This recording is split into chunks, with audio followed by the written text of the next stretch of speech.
The collar bomb heist, Brian Wells. What kind of madness straps a bomb to a man's neck and sends him on a scavenger hunt to his own death? Why did he walk into a bank, calm, sucking a lollipop, with a live explosive ticking on his chest? And when the truth came out, why did it feel like everyone had blood on their hands? Erie, Pennsylvania, August 28, 2003. It's just after lunchtime when Brian Wells, a 46-year-old pizza delivery man, shows up at the PNC Bank wearing a bomb. Not hidden, not concealed. A metal collar around his neck. 3 thick bands. A boxy device strapped to the front. He's not panicking. He's sucking on a lollipop. He waits in line. Calm. Too calm.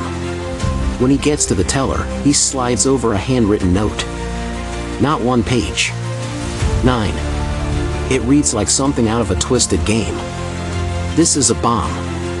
I am a hostage. You have 15 minutes to give me $250,000, or I die. He lifts his shirt. The bomb is real. The teller, pale, shaking, scrambles together $8,700. That's all they had in the drawer. Brian takes it, spins his cane, which is actually a loaded shotgun, and walks out like he's leaving the DMV. But this isn't over. Not even close. Minutes later, state troopers catch up to him in a parking lot. Guns drawn. He's ordered to the pavement. Cuffed. Brian's sweating now. Panicking. He begs them, this is going to go off. You have to help me. He tells them he was ambushed on a delivery, forced into the collar, handed the cane gun, and given strict instructions. Rob the bank. Then follow a scavenger hunt to find keys that'll disarm the bomb. Any delay, or police contact, and the thing blows. And here's where things break. Because instead of rushing to disarm it, the cops wait. They call the bomb squad. They set a perimeter. They watch the clock. 25 minutes. That's how long Brian Wells sat on the asphalt. Begging. Pleading. The bomb squad was on their way, but traffic delayed them. At exactly 3:18 p.m., the device on Brian's chest begins to beep. Once. Twice. Then, boom. The blast tore through his chest. He died instantly. On live television. While the cameras rolled. The public? Horrified. The FBI? Baffled. The collar, the notes, the instructions? It wasn't just a threat. It was a blueprint for death. Investigators tried to follow the scavenger hunt left behind. But here's the kicker. It was impossible to complete in the time given. Brian Wells wasn't just forced into a trap. He was never meant to survive. Then came the call. A man named William Rothstein dialed 911. There's a body in the freezer, he said. At his own house. Inside Rothstein's garage freezer was a dead man, James Roden, shot and wrapped in plastic. Rothstein, an eccentric handyman with a strange genius-level IQ, left a note. This has nothing to do with the Wells case. But it had everything to do with it. Turns out, Rothstein's ex-girlfriend, Marjorie Deal Armstrong, had killed Roden during a fight. She asked Rothstein for help hiding the body. But Marjorie wasn't just a hoarder with bipolar disorder, she was brilliant. Manipulative. Violent. Dangerous. And behind that madness? A $250,000 plan to have her own father killed. Marjorie needed money for the hit. Her friend, Kenneth Barnes, had the connections. Together, they cooked up the plan. Build a bomb. Rob a bank. Kill her father. Wells, the pizza man, wasn't just some innocent patsy. At least, not at first. Prosecutors claimed he was in on it. He went to the planning meeting. He thought the bomb was fake. He figured, rob the bank, play the victim if caught, walk away with a cut. But they saw him as a liability. So they locked a real bomb on his neck and made sure it would explode, no matter what. He was set up to die. Years later, a woman named Jessica Hoopsick, a sex worker who knew Brian, made a confession. Through tears, she admitted she was the one who suggested Brian Wells to the group. For money. For drugs. He was a simple man, she said. Not a mastermind. Not a villain. Just someone easy to manipulate. Marjorie was convicted. She died in prison in 2017. Barnes testified against her. He died too. Rothstein? Cancer got him before charges ever landed. And Brian Wells? Was he a co-conspirator? Or the final victim? What's clear is this: a twisted plan. A human pawn. And a countdown that was always meant to end in flames. What force drives experienced hikers to slash open their tent from the inside and flee barefoot into minus 30 degrees Celsius darkness? Why did they die with crushed skulls and shattered ribs, but no wounds on their skin? 1959, Soviet Russia. 9 hikers, young, ambitious, and certified survivalists, begin a trek into the snowy Ural Mountains. They're led by 23-year-old Igor Dyatlov, a student from the Ural Polytechnical Institute. Their goal: reach the summit of Otorten. But deep in the native Mansi language, Otorten's neighboring peak has another name: Kholat Syakhl, Dead Mountain. By February 1st, the team sets up camp on its slopes. It's a strange decision. The forest was just a mile below, safer, shielded. But they chose the open, wind-blasted incline. They would never leave. Weeks passed. No telegram. No sign. On February 26th, the search team found the campsite. Their blood ran colder than the wind. The tent, buried under snow, had been ripped open. From the inside, everything was still there: boots, coats, even diaries. But outside, barefoot footprints trailed down the hill, toward the trees, toward death. Under a cedar tree, 2 bodies lay side by side: Yuri Krivonischenko and Yuri Doroshenko, stripped to their underwear, burned by a failed fire. Between the tree and the tent, 3 more corpses, including Igor himself, their frozen hands curled toward camp. They had tried to crawl back and failed. But it was the final 4 who told a darker tale. 2 months later, a shallow ravine, under 13 feet of snow. They found them. Zinaida Kalmogorova, massive chest trauma. Nikolai Thibault-Brignol's skull crushed like porcelain. And Ludmila Dubinina. Her eyes gone. Her tongue missing. No blood. No external wounds. Just devastation from within. Forensics were baffled. The internal injuries resembled high-speed car crash victims. And then came the radiation. Clothes on 2 victims tested positive for radioactive isotopes. This wasn't just death by exposure. It was surgical. It was sinister. But no footprints. No avalanche. No sign of struggle. Just bodies, snow, and silence. So what happened? A Yeti attack? Soviet weapons testing? Alien abduction? Theories ran wild. The official cause: an unknown compelling force. That only deepened the mystery. But then, 60 years later, the mountain whispered again.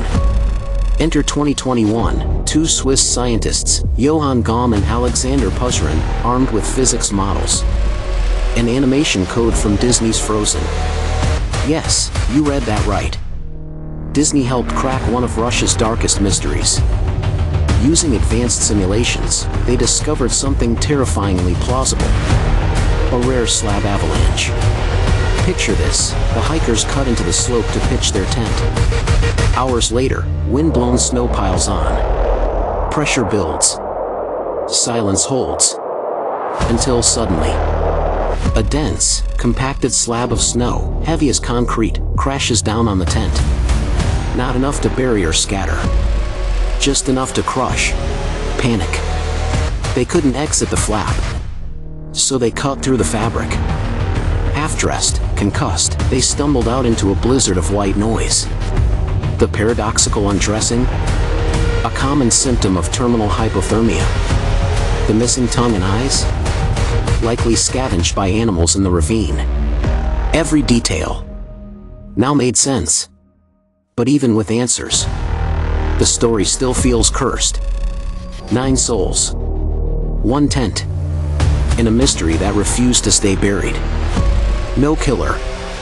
No weapon. Just wind, snow, and the cruel mathematics of survival. Dyatlov Pass wasn't haunted by ghosts. It was haunted by something colder. Nature's indifference. And even today, hikers who pass through that cursed ravine say the air feels wrong. Still. Watching. And if you stand very still, you can almost hear the wind whispering their names. Amelia Earhart. She flew into the skies with the whole world watching, and vanished before anyone could say goodbye. No wreckage. No distress signal. Just silence. And a mystery that would haunt history for nearly a century. Was it a navigational error? A crash into the abyss? Or was Amelia Earhart hiding in plain sight this whole time? 1937. The name Amelia Earhart is already stitched into the fabric of legend.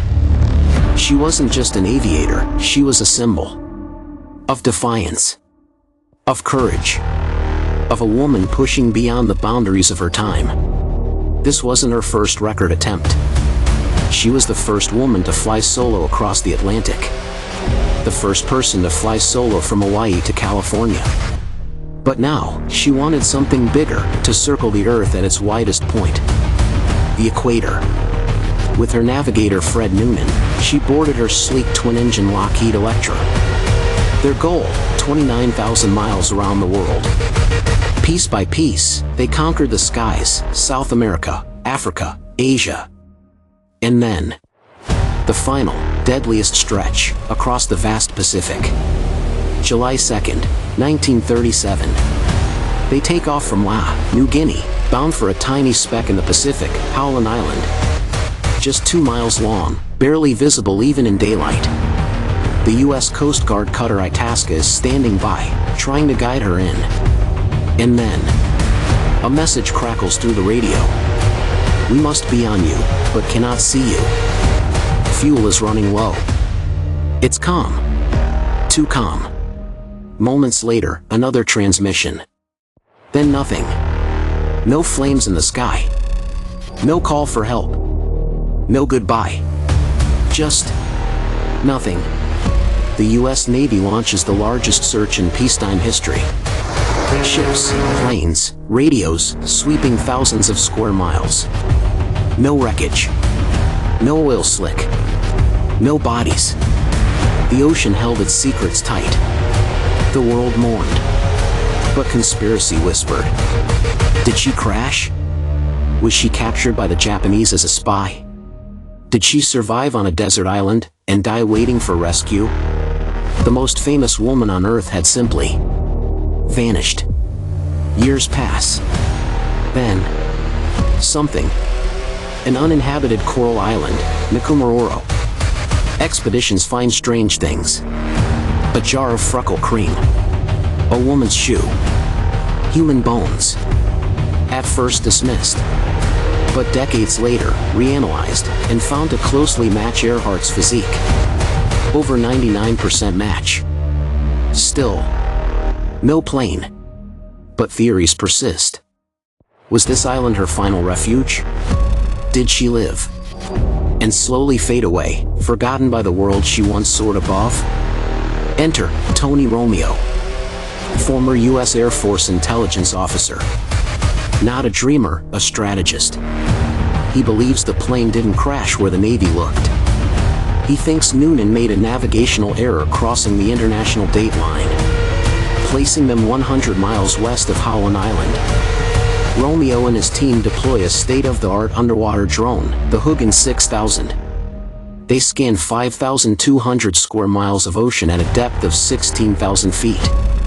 That's deeper than the Titanic. Weeks pass. Then, buried in sonar data, something. An unmistakable shape.